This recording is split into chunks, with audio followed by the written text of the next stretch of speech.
Thank you for tuning in to the GSMC Dead Ball Sports Podcast brought to you by the GSMC Sports Network. We have a great show for you today. We will be covering the Chargers' victory over the Broncos on Monday Night Football. We'll also be discussing the Steelers taking on the Ravens. We'll be previewing that game. We'll also preview the Philadelphia Eagles taking on the Washington Commanders. We'll react to some of the top NBA headlines going on in the NBA world, do sort of a roundup segment, and then we do preview. Our last segment is previewing the biggest game in the Premier League this weekend, and that it has to be Tottenham taking on Liverpool.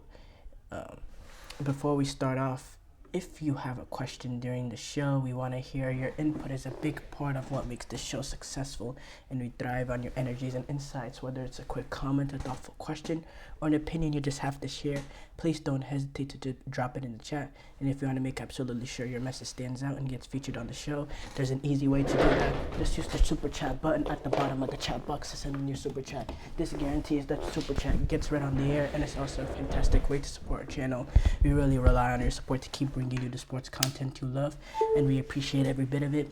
So go ahead and let us know what you're thinking. Hit that super chat button, and let's keep the show as interactive and exciting as possible. And if you prefer, you can always go to the gsmcpodcast.net to tip, donate, or leave a comment or question there. Again, we couldn't do what we do without your amazing support, and we're so thankful to have you as part of our community. We have to start off with the LA Chargers. So the LA Chargers got a big Thursday night victory over the Denver Broncos. If you forgot, the LA Chargers were coming off a really bad loss, getting stumped by the Tampa Bay Buccaneers, getting 40 hanged on them, allowing Baker Mayfield to go 22 of 27 for 288 yards and 4 touchdowns. And Mike Evans having his monster day, 9 receptions for almost 160, 159, and 2 TDs, and they just couldn't stop that Buccaneers offense. And it's the Chargers defense, they've been pretty poor in the last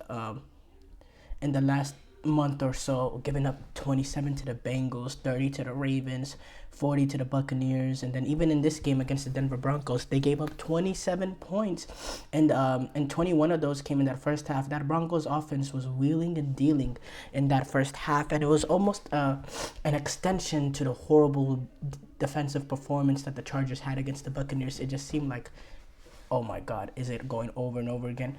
But the Chargers defense was able to buck up in that second half. They only allowed 6 points, and Justin Herbert methodically led them back into the game.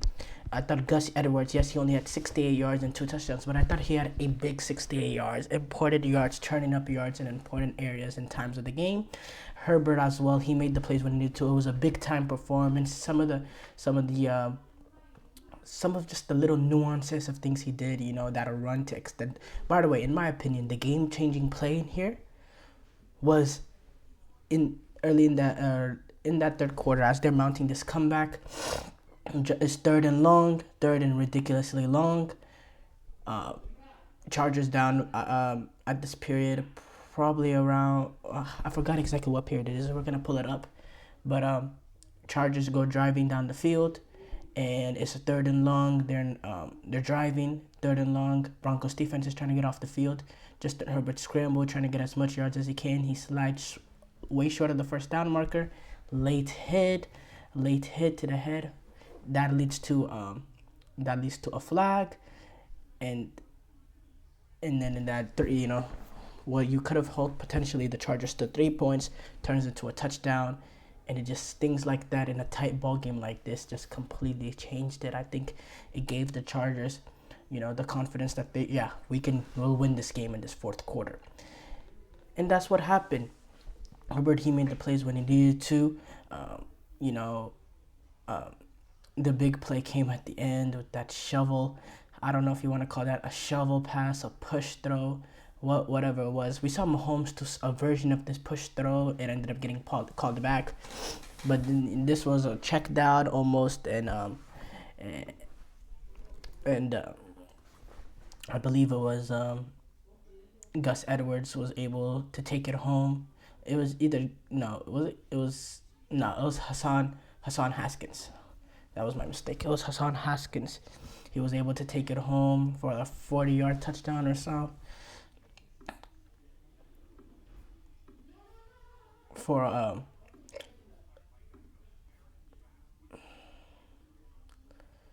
yeah, it was. I think it was a 40-yard touchdown or so, something like that. Um, Something in that ballpark, and that sealed the deal. That made it a 7-point game. Uh, it was a 36-yard touchdown. Yeah, 36-yard touchdown. That seals the game. And yeah, look,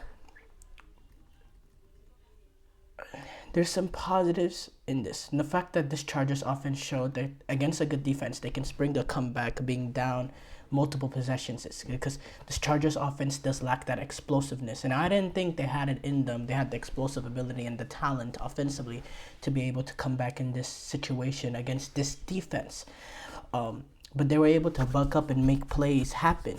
They were able to get it done. They were able to sustain long drives. They were able to move the ball with their legs through the run game. They also had a good combination of short and medium passes. They got they ran their slants. They ran their crossers. They ran their crossers. They actually in the fourth quarter. McConkey, he had a really important play to get them down to the 20. And then Herbert, he's just a playmaker. That touchdown to Darius Davis. Some of these guys are guys that haven't really played much at this level, and what Herbert is able to do with them in that play specifically, the pocket collapse, he gets out of there. He uses the play is originally, it seems like the play for Davis is originally just a flat, but the corner or whoever's lined up with the man jumps the flat. I think it's I think it was a cornerback. I don't know for sure, but he jumps the flat as Herbert is climbing out of the pocket, and then Davis is able to get in behind, and it's just a perfect throw. It's a playmaking play from a quarterback. It's good also from Davis to recognize his quarterback is in danger and go downfield, seeing the space in behind to take advantage of. And things like that changed the game. They also, sometimes it was just their day in that second half. That's the 2-point conversion to make it a 3-point lead at the top of the fourth. It was a ricochet, and Palmer was able to haul it in. It was just their day. The Chargers defense started to handle it. And then, look, the Broncos, they had an opportunity to win this game. It's 3rd and 10 from the 10-yard line with about 3 minutes and 45 seconds to go. Chargers have the ball. You get you can get the Chargers off the field here. If the Broncos defense can get the Chargers off the field there, then the Broncos are getting the ball in good field position with only a 3-point lead. That was their opportunity. Justin Herbert, he was making plays in and out of the pocket, just like how he ran for a first down after the penalty earlier in the third quarter to ended up getting a touchdown out of that drive. This time around, he extends the play. He gets out of the pocket. He sees room to run because the defensive end didn't contain. He decided to go inside, and Herbert takes advantage of the space of it. For the split second, he did look down the field, but as soon as he realized he wasn't going to get nobody open, he just put his head down and ran, and he ended up getting the first down. And that was game changing, because now the Chargers have the ball and about their 30 or now. Suddenly they're not pinned deep, and they're just able to waste more clock, and they're able to run it effectively. They had a big run by Gus Edwards to get them down to the 33 or so, and then the big play happened to Hassan Haskins that got them all the way down into the end zone to make it a 10-point game. But none of that would have happened without the Broncos defense. If they were able just to contain Herbert on that 3rd and 10, get him off the field, completely changes it, and it's those fine margins. Look, I definitely believe this is a huge game for the Chargers. You lost to the Buccaneers in the way that you lost to them. You also lose to the Broncos. So you're losing your any sort of credibility that we might have, that this is a team that can really compete with the elites of the AFC. And I still am queasy to really put them in that tier of being able to compete with the elites, because here's my problem. Number one, defensively, the strong part of this team was them defensively, and lately they have been slipping on the defensive end. They've allowed a lot of production. A lot of quarterbacks have been able to get some production going up against this team in the last few weeks or so. I think Atlanta was the only team that really struggled to get anything going against this Chargers defense. This Chargers defense has been beatable, and early this season they were as locked down as it gets. They rivaled the Denver Broncos and one of the best defenses in the league. But also the main issue I've had, and it's an issue that's plagued this Chargers team throughout the entire duration of this entire season, is that they lack that ability downfield. They lack that ability downfield. They lack that explosiveness. And they don't have Ladd McConkey for a rookie wide receiver. He's nice. I'm not trying to say it because he's white or anything, but he gives me Hunter Renfrow vibes.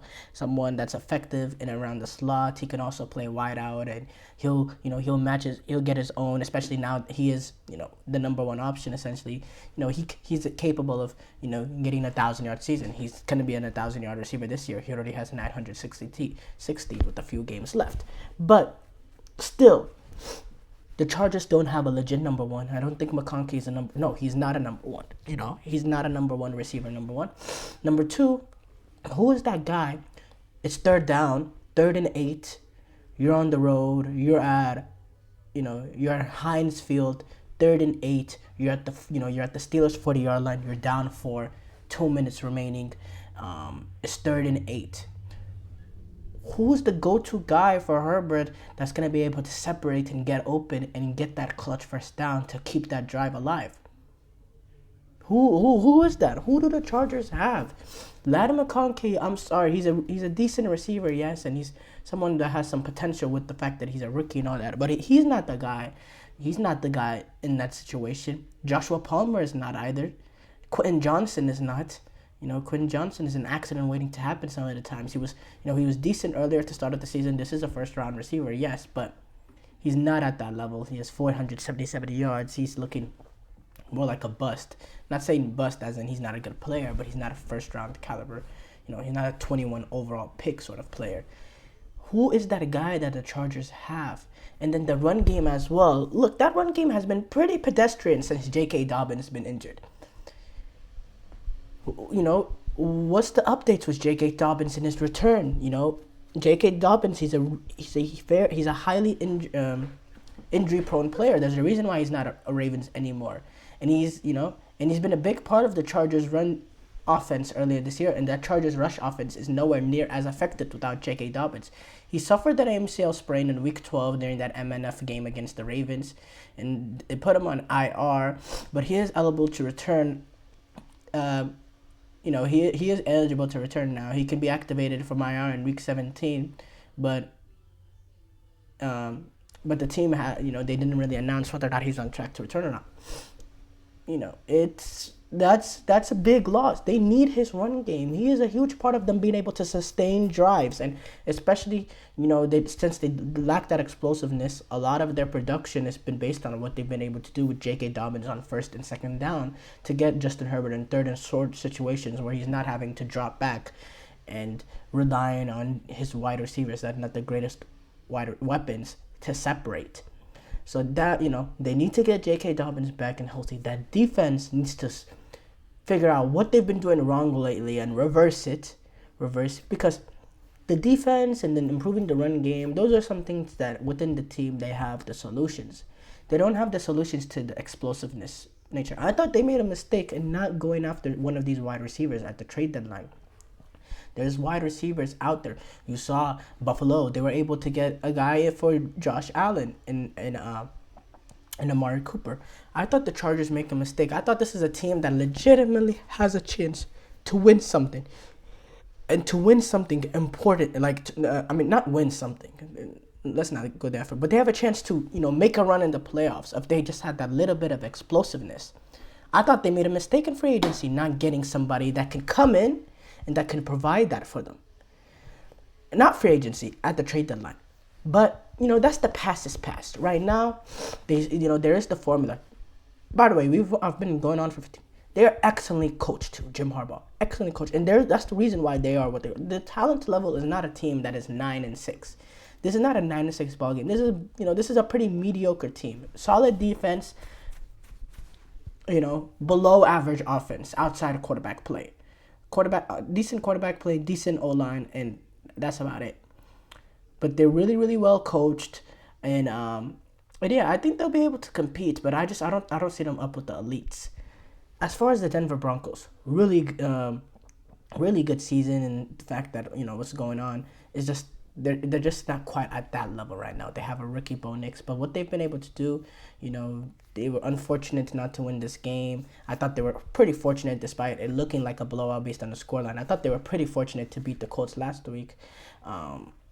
But overall, this is just year one of a project for Sean Payton and this Russell Wilson team, and this Bo Nix Denver Broncos team. So let's, we're not gonna get too overcaught with this one loss. Obviously, I was disappointed in their defense second half. That can't happen. If they want to have any chance to win a playoff game, that defense is gonna have to ride it out for them, and they cannot fold the way that they folded in that second half and give up the production that they did. That is something that can't happen if Denver Broncos. You don't want to be relying on Bo Nix getting in a shootout as a rookie. That's just unfair to him.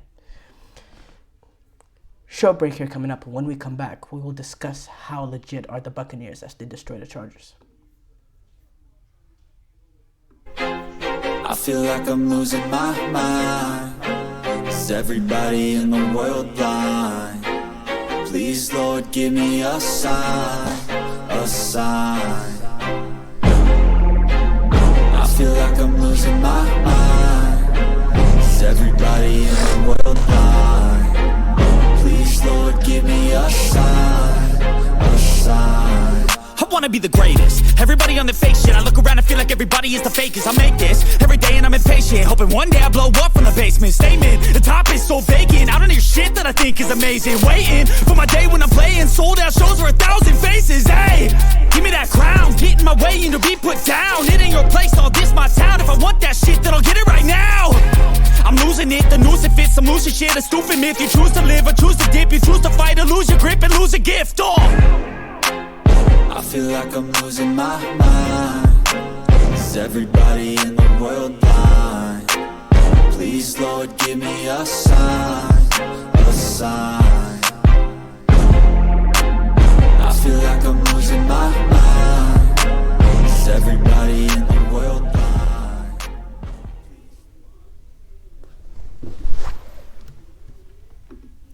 Before the break, we discussed the Chargers' victory over the Denver Broncos. We move on to do a preview. The Pittsburgh Steelers take on the Baltimore Ravens, and as part of this year's late season Saturday football edition, we always get some late season Saturday football games. The Texans taking on the Chiefs, and then it's the 12 o'clock game. But the 3:30 game is the Steelers taking on the Ravens. Huge implications in that one was two teams battling for the AFC North, coming down to the wire. Right now, the Steelers have the edge over the Ravens. They're 10-4. The Ravens are 9-5. The Steelers won their earlier this season when they battled it out. It was a touchdownless ball game, touchdownless win for the Steelers as they escaped with the 18-16 wins over the Ravens earlier on this season, and they won that game through their kicking six field goals. Russell Wilson having a pedestrian game on that night, 23 of 36 for 205 and an interception, but the defense was lights out, was hellacious. They limited Derrick Henry to 65 yards, limited Lamar Jackson to less than to less than 275 yards combined passing and rushing. So they limited his production compared to the MVP caliber year that he had. Couldn't really get much going, the receivers couldn't really separate going up against the Steelers secondary. Besides Isaiah Likely, who had 75 yards, their next leading receiver had 39. The Ravens really struggled to generate any sort of production, and the Steelers, through hard-nosed football, got it done. But the Steelers are coming off a hard loss to the Philadelphia Eagles, where the offense struggled again to muster up any sort of production. Najee Harris only had 14 yards the entire ball game. Russell Wilson, 14 of 22, 128 yards, a touchdown. Didn't really light up the field. That Steelers, that Steelers offense struggled. And the Steelers defense also struggled to contain a very mediocre passing attack that the Philadelphia Eagles have portrayed this season. They really struggled to contain them. Jalen Hurts went 25 of 32 for 290 yards and 2 touchdowns. A.J. Brown, 8 receptions for 110 yards and a touchdown.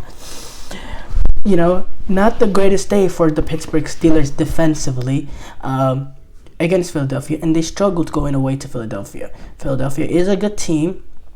That is probably the best team in the NFC right now if we did power rankings, just based on what we've seen of them, this huge win streak. But at the same time, I still believe Pittsburgh has some quality. Now look, Baltimore, they are, they're trying to win a Super Bowl. They're not even trying to get to, they're trying to win a Super Bowl. And for me, if they are a legitimate team, they have to win this game. They have to win this game. They have to get themselves back in a good position in the AFC North race. Now, if they lose the game, it's virtually over, with the fact that the Steelers have a 2-game lead and a tiebreaker. In fact, I think,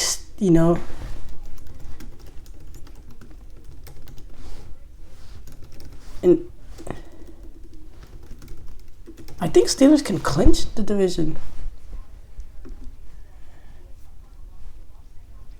Yeah, so the Steelers, they can clinch the AFC North if they beat the Ravens on Saturday in Baltimore. They can clinch it. So there's that aspect of it, that it's a must-win game for Baltimore. And also, you cannot lose twice to the Pittsburgh Steelers. Ravens, they've dropped a lot of games this season against every good opposition that they faced. They already lost to the Steelers, they lost to the Eagles, they lost to the they lost to the Steelers, they lost to the Eagles. They cannot lose to the Steelers again. Going over to the Steelers is just a bad way to enter the playoffs. This is a team already in, the Ravens already have 5 losses on this season. And, this Ravens offense, or this Ravens team, under Lamar, they've struggled to, win playoff games to get to the Super Bowl, even with home field advantage. And now if they're having to play, essentially their whole way to the Super Bowl away from Baltimore, I don't like their odds. I don't like the odds of this Ravens team. This Ravens team, they have a loss in them. What we've seen of them this season, this is not an unbeatable team. Last year's Ravens team was a better Ravens team than this one. And I think we just need to come to the realization with the fact that they're just not at that level. They're just not at that level, this Baltimore Ravens team. Lamar Jackson is great. Lamar Jackson is great, but the Ravens secondary can be suspect. The offensive line is, mediocre. Against some of the bad teams, they can really beat up on them, and they can generate a lot of offense like they did against the Giants. But there's flaws in this Baltimore Ravens team. Now, just quick notes here and there. So Justin Fields, he will be out of this one. Now, there's some people out there, and I'm not one of those people, there's some people out there saying that this is actually, will be a factor in this game because of Justin Fields' unique ability of being almost a gadget quarterback coming off the bench. There's that notion about him. Yes, but at the same time, he's a backup quarterback for a reason. The amount of times he has a limited, as it is, he has a limited opportunity to really affect the game. So I'm not out here gonna go too crazy about that. Steelers, though, they are banged up. Steelers, there's already been a few ruled out. Pickens, that is a big loss. George Pickens, what he provides, he is that. As I was talking in the last segment about, the LA Chargers, who is that guy that they can go on a third down situation, down for driving down the field to win a game? Who is that receiver? That receiver is, Pittsburgh Steelers. For the Pittsburgh Steelers is George Pickens. George Pickens is a guy you can throw at him one-on-one and he can go get it.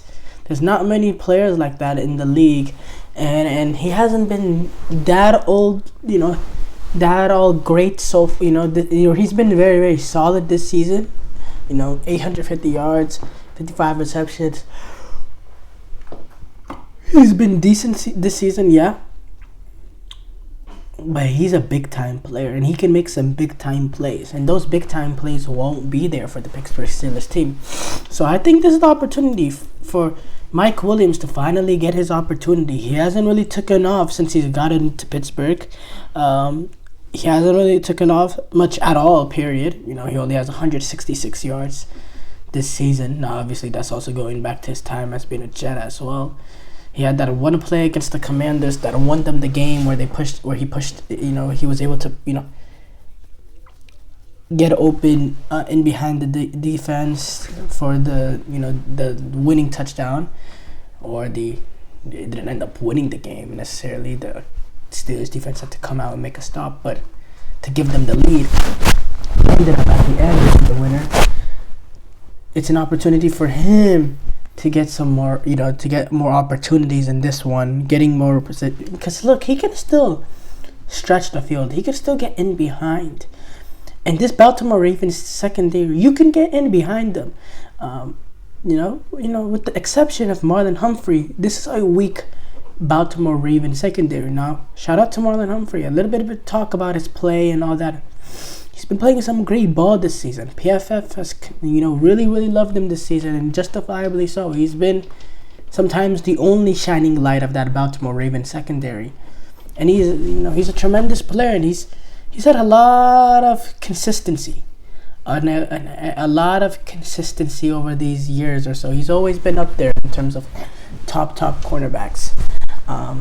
But, besides him, I worry about that Ravens secondary. That offensive line is, not as rigid as it looked earlier this season. Like going back to the Kansas City days in week 1, and gosh, that seems so long ago, by the way. They're not quite like that, the Ravens secondary. The Ravens offensive line, that bad, but they're not as good as, they're not as good as they were last season. So, if I'm the Ravens, number one, you got to get Derrick Henry more involved. He has to have a bigger impact than he had earlier on going up against Pittsburgh Steelers. When Derrick Henry has a big game, this Ravens team is damn near unbeatable. When the other team is able to limit what Derrick Henry can do, it limits what this Baltimore Ravens offense can do. So everything will go through him. Everything will be this, depending on how much, And the thing is as well, he's had this monster season, and he doesn't have the great run blocking support. It's really important how Baltimore Ravens' offensive line, how they control the line of scrimmage. If they're able to control it, they're able to dominate the line of scrimmage, completely changes everything. And I'm gonna lean, and I'm not, the Lamar Jackson, record against the Steelers thing, or the Ravens record against the Steelers things over the last few years. Look, a lot of those times came in meaningless games that the Ravens didn't even need to win. Some of those games came against Tyler Huntley and co, because the Ravens were resting going up against the Steelers. So that's something you have to factor in as well. I'm gonna lean at M&T Bank Field. It's a huge one for Baltimore. I don't know. I don't think the Steelers will lose 2 games though.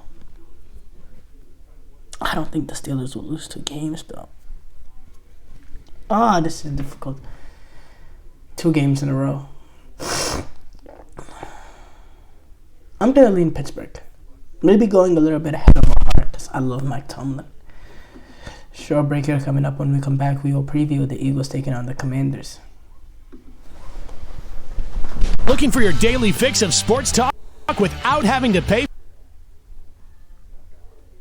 for it? GSMC Sports Network is available on YouTube. Just search GSMC Sports Network. Get your fix of daily sports talk shows on YouTube, absolutely free. NFL, college football, NBA, MLB, MMA, UFC, fantasy football, and so much more. GSMC Sports Network has shows running all day long, with new sports shows starting every 2 hours. Just like on your favorite cable sports channel, except GSMC Sports Network is absolutely free. Just search GSMC Sports Network on YouTube to catch one of your new favorite shows, like the GSMC College Football Podcast, Chip Shot Football Podcast, Hoops and Heels Women's Sports Podcast, GSMC Basketball Podcast, and so many more. Check it out for yourself. GSMC Sports Network, now available on YouTube absolutely free. Search GSMC Sports Network on YouTube right now.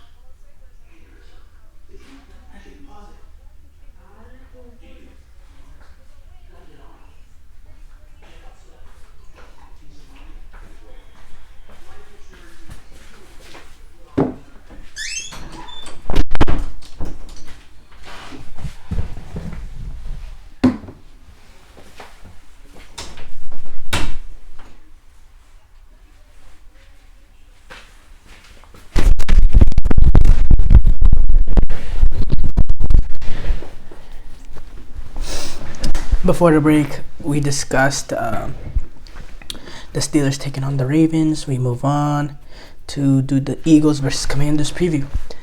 Again, another big divisional rival like the Ravens Steelers. This time, a little bit different stakes in that one. Direct 2 teams battling out for the NFC South or for the AFC North. This is different. This is 2 NFC East opponents battling for something a little different. Philadelphia Eagles.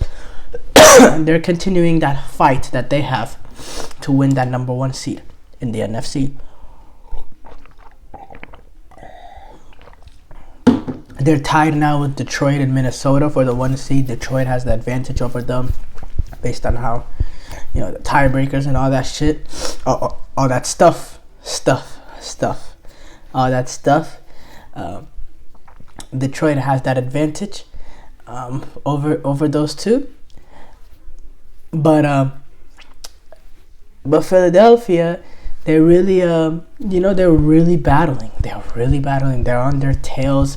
Detroit is also injury ravaged as well. So the opportunity that the Eagles might present itself to the Eagles, where Lions drop one of these last 3, depending on also depends on Minnesota. Detroit and Minnesota, they both those teams control their own destiny. Minnesota wins out, they're the number 1 seed. Detroit wins out, they're the number 1 seed. Philadelphia, on the other hand, they do need a little bit of help because of how the tiebreakers fall. Philadelphia can win out, but if Detroit wins out, they'll still be the number 1 seed. Now, if Philadelphia wins out and Minnesota wins out, then it depends on tiebreakers and all that stuff. So, it's confusing, but Philadelphia, they are battling for the 1 seed. Commanders, they're trying to secure a spot in the playoffs. They're looking in a good position right now, 9-5 right now. The way it's looking, it's going to be two wild card teams from the North. Whoever doesn't win the division between the Lions, Vikings, and Packers. The South, nobody from the South is going to get a wild card position as of right now. Especially if Commanders play Falcons next week, they can knock them out. The West, we don't know. The Seahawks and Rams battling it out for that. And Arizona's still there. I think it's probably going to be one team from the West, the team that wins it. Right now, Commanders, they have the inside track. Now, if they lose the game, then they bring in that second team from the NFC West to compete for them. They also potentially bring in, Atlanta maybe to compete as well. So that will be a little tricky. And, Commanders, they're just trying to lock themselves in. And the fortunate thing about it for them is, even if they were to lose to the Eagles, they play the Falcons and Cowboys next. And that Falcons game can be, the game that knocks out a direct rival. But, the Commanders, they don't want to put themselves in a sticky situation. They want to get in comfortably. And, if they win out, they're in, easily. So, implications there. Also, it's a division rivalry. Eagles, Commanders, it's a division rivalry. They played a few weeks ago. Philadelphia was on top in a game where Philadelphia, only managed 6 points through 3 quarters, but turned it on in the fourth quarter to win the game 26-18. Limited what Jaden Daniel had to do. I have to say, if you compare Jaden Daniel's performances before that game, compared to afterwards, I would say I think it's a different. Jaden Daniels definitely. Jaden Daniels, since that game, he's thrown for 7 touchdowns, 3 interceptions, or not that game specifically, but he scored. Not that game. It was since the Steelers game that they lost. He's thrown for 8 touchdowns, 4 interceptions. It's not that great. But, he's still playing solid football. I thought he really turned it on against Tennessee. He played a really good game against them. I thought in the Saints he made some plays. He missed some opportunities to Terry McLaurin as well. But, he's a rookie. And that's going to happen. As a rookie, your completion percentage is 70.5%. That's ridiculously accurate and ridiculously impressive. And it should be commended, in my opinion. It should be highly commended. I still look back at that Cincinnati game where he went at Cincinnati and threw for 253 yards and 2 touchdowns and had a 91% completion percentage with a passer rating of 141.7. It'll go down as one of the best rookie performances by a quarterback ever, really. One of the best. Not saying the best or anything like that, but one of the best. It was a phenomenal performance. And the clutch plays he made down the stretch to win them the game, pushing the ball down the field on 3rd down on multiple occasions. But it's a different time now. Now you're going up against an Eagles team that can really control the game on both line of scrimmages, defensive line and offensive line. Really, they have that physicality to them. They have that strong running game as well with what Saquon Barkley provides to this Philadelphia Eagles offense. And then you have the ability of Jalen Hurts as well.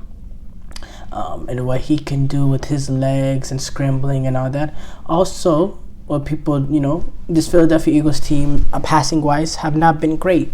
But what they did, some comments came from A.J. Brown and how they responded to some of the, some of the attention that they were getting in the media because of what,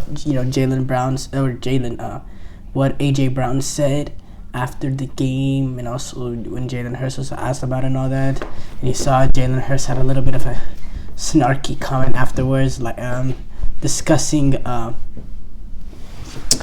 discussing to the media when they were saying basically he was like, what are y'all gonna say now, or something of that sort, trying to respond to some of the media backlash about the Eagles passing. Look, that Eagles passing attack has been pretty mediocre this season. There's nothing wrong with saying that. They haven't been great. They've been really relying on Saquon Barkley, and Jalen Hurts has had to make a play here and there. They haven't, lit up the field just based on Jalen Hurts' arm. But that's fine, because, earlier on, they didn't need that. Or so far this season, they haven't really needed that. And they've struggled with their passing game.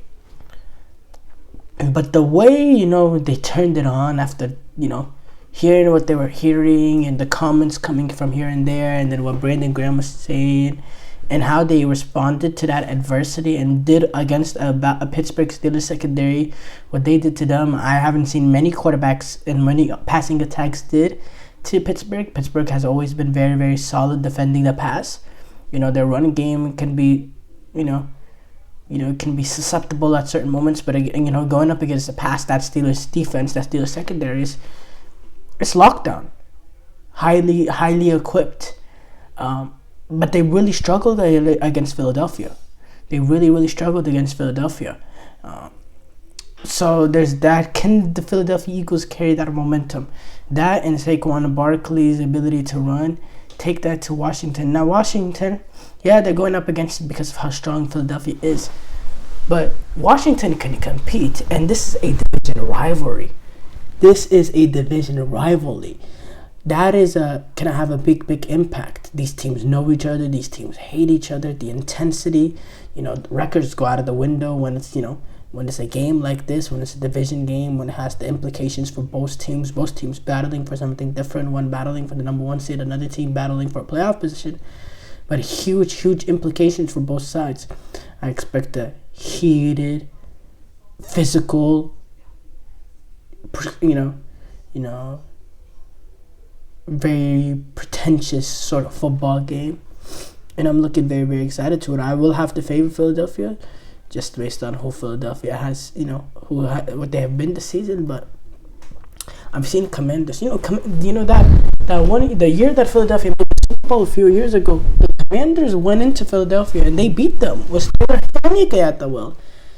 That shows what division rivalries can do in this league.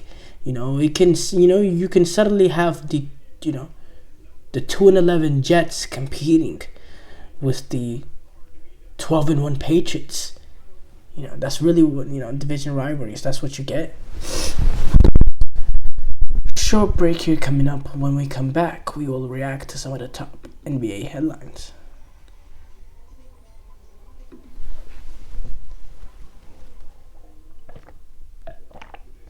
For the best and latest podcasts available anywhere, go to the podcast app on your cell phone and type in GSMC to access free content-rich podcasts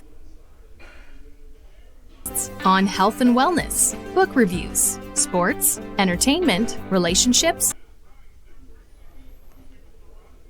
social media, movies, technology, finance, and even weird news. Subscribe and download the GSMC Podcast Network's family of shows, available everywhere podcasts are found.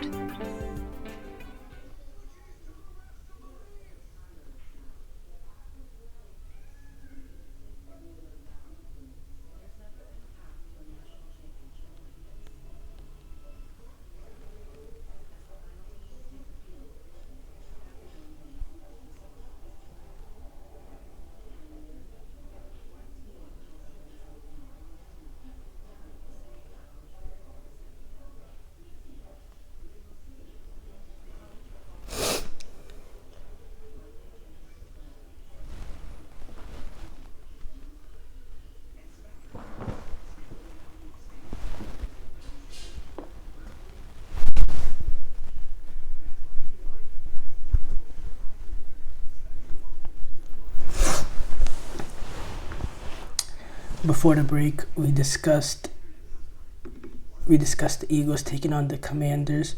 We move on to react to some of the top NBA headlines. And we have to start off with Joel Embiid. He was able to return with a 34-point performance in their victory against the Charlotte Hornets. It was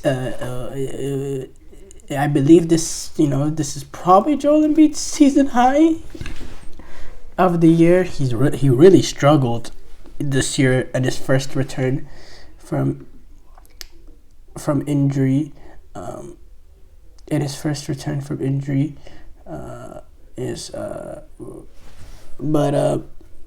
In this game, he really, turned it on.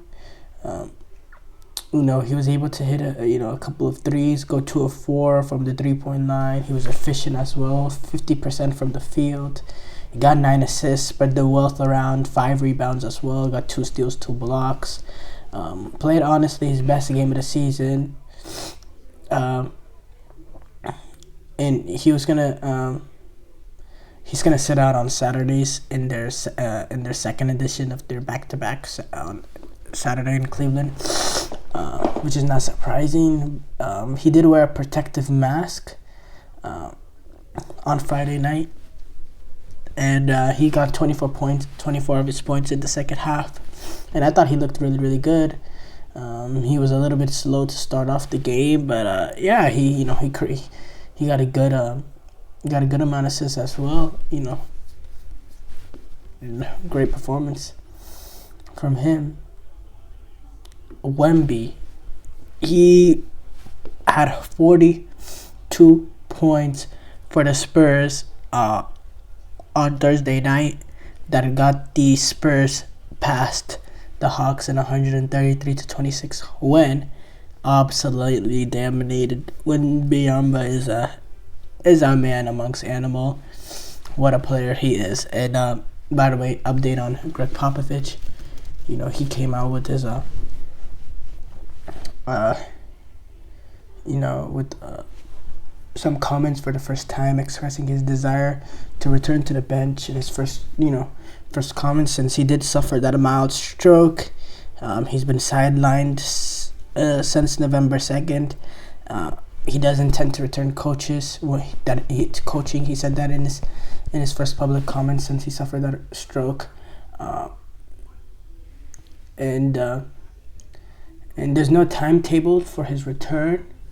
But the most important thing is he is expected to make a full recovery.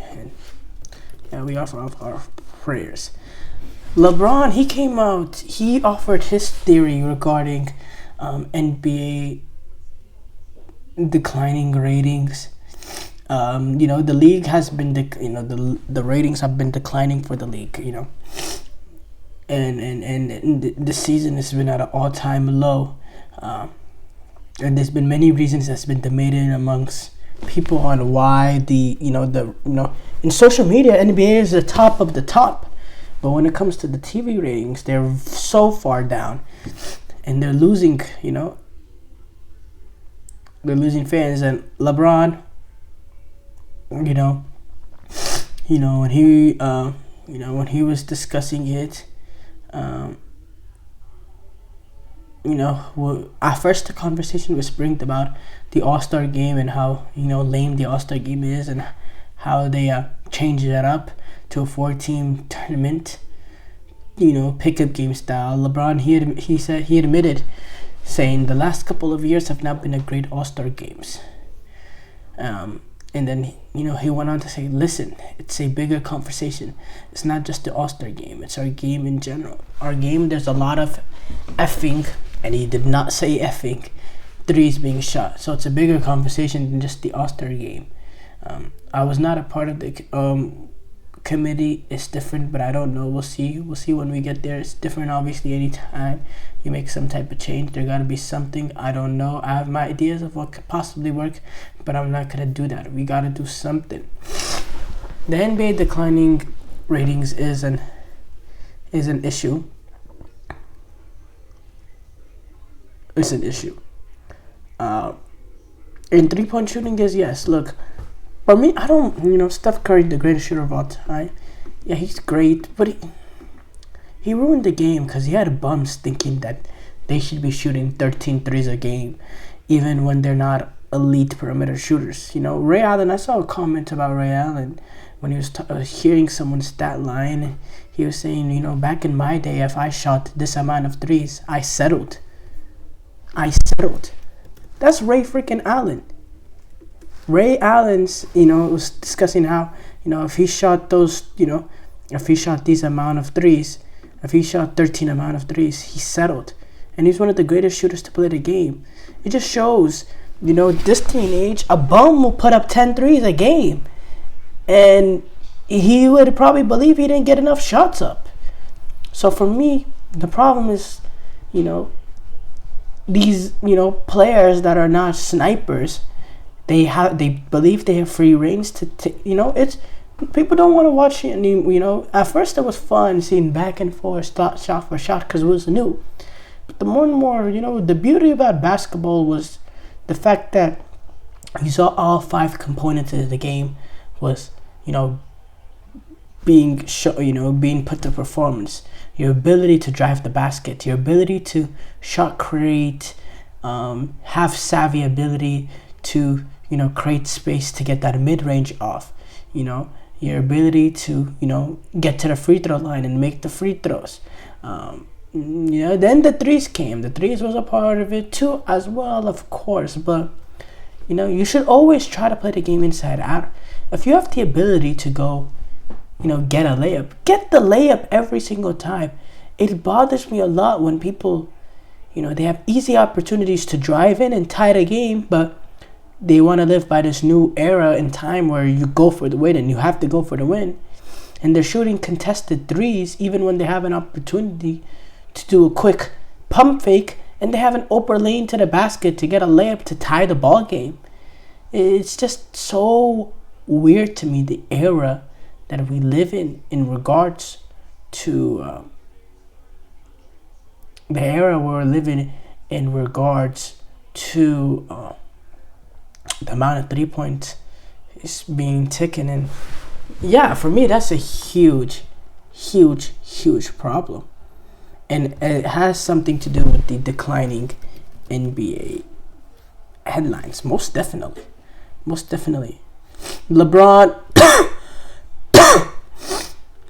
he breaks all-time minute record, another record held by Kareem Abdul-Jabbar. He passed him in a game, in a big win for the Lakers as they get a little bit more back on track after, the skid that they had early, in the last couple of weeks or so, in these past couple of days, beating the Grizzlies. Now this game, they're starting to get a little bit right on track. They're back at the 7th seed. They were dropping. They're now 15-12. Only 3 games off the 3rd seeded Houston Rockets. So, yeah, look, the Lakers, they're always going to be inconsistent. I don't know if we can expect for them anything in the playoffs or anything, but yeah. Short break here coming up. When we come back, we will preview Tottenham taking on Liverpool.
Before the break, we discussed some of the top headlines going on in the NBA. We move on to preview Tottenham. So Tottenham take on Liverpool. Very, very interesting game coming up. Here's my, big points I wanted to make. Number one, this is going to be a very fun game to watch because Tottenham, they are so unpredictable. They can, they can go up against Liverpool and dominate them and, take them to pieces and dominate the possession and create 80% of the opportunities and still lose the game. Tottenham, they've just been so inconsistent. I think they've arguably played the best football out of all the teams in the Premier League, but they're sitting in 10th place with 7 wins and 7 draws. 7 wins and 7 losses. They've been so inconsistent. Despite the quality of football that this team plays. They play some amazing football under Postecoglou, but they haven't been consistent enough. As far as Liverpool, they're competing now. They're competing for a title. They've only lost 1 game in the Premier League season. They've only lost 1 game in all competitions as well. They haven't lost a game in the Champions League. In fact, they're a perfect 6 of 6. They've been absolutely brilliant, and Liverpool have been, and they've been very, they've been difficult to beat. I'm sorry, they've only lost 1 game in the Champions League and Premier League combined. I believe they lost in the League Cup or something like. I could be I might be mistaken. I think they probably only have. No, they're still alive in the League Cup actually. So yeah, they've only lost 1 game in all competitions this year, and they have a good balance. Liverpool does of, being able to control games with possession and all that. But sometimes, they're willing to be a little bit on the back foot and to observe pressure and to sit in and then break from there. So they have a balance to them that they, quite frankly, never really had under Jurgen Klopp because, Jurgen Klopp is 99 miles per hour from minute 1 to minute 100. And I think that element of this, the fact that they can be balanced and composed, is really paying dividends in terms of how consistent that they've been this season. Because, if you don't have the players that Liverpool had early on and, not earlier, but in the 2020 era, if you don't have those sort of players, it's hard to play the way Jurgen Klopp wants to play. But with this team a little bit more balanced, the resurgence as well of, getting the best out of Ryan Gravenberch in a position I didn't really believe that he could play, but somehow Arne Slot has been able to figure it out. Yeah, it's been absolutely brilliant, absolutely sensational, and for me, I don't really, I'm really excited for this one. I think it could go either way because of Tottenham's inconsistencies. I will favor Liverpool just because they've only lost 1 game in all competitions, but it could be fabulous. It'll be a very, very interesting watch. Thank you guys for tuning into the GSMC Dead Ball Sports Podcast presented by the GSMC Sports Network. Your support means a lot to us, so please remember to subscribe to the show and leave a positive review. It really does make a difference. We also invite you to follow us on Facebook, Twitter, TikTok, and Instagram for more content updates. So thank you once again, and have a wonderful, wonderful day.